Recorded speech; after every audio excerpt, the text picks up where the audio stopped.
Most conversations don't fail because people disagree. They fail because people stop trying to understand. And there's one question that quietly changes that. Think about the last argument you witnessed or were part of.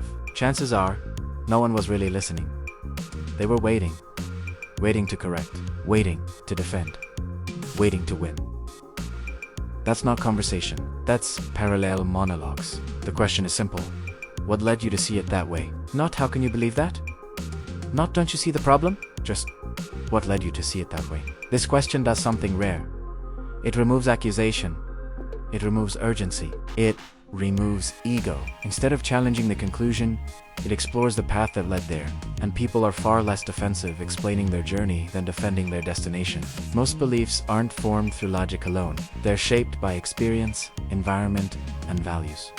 When you attack a belief, the brain hears a threat. When you ask how it formed, the brain hears curiosity. Curiosity lowers defenses. Defensiveness raises walls. Imagine two people who strongly disagree. One says, "That makes no sense." The other shuts down. Now imagine instead what experience has shaped that view for you. Suddenly, the conversation shifts. Not because agreement happened, but because respect did. This question isn't a trick. It's not a debate tactic. If you ask it just to wait for your turn to speak, people feel that immediately. It only works when it's genuine. Here's the part most people miss. This question doesn't just help you understand them. It helps you understand yourself. Because once you hear how someone arrived at a belief, you start examining how you arrived at yours. That's where real thinking begins. We avoid this question because it slows things down. And slowing down feels risky in a world that rewards quick opinions. But clarity has never been fast.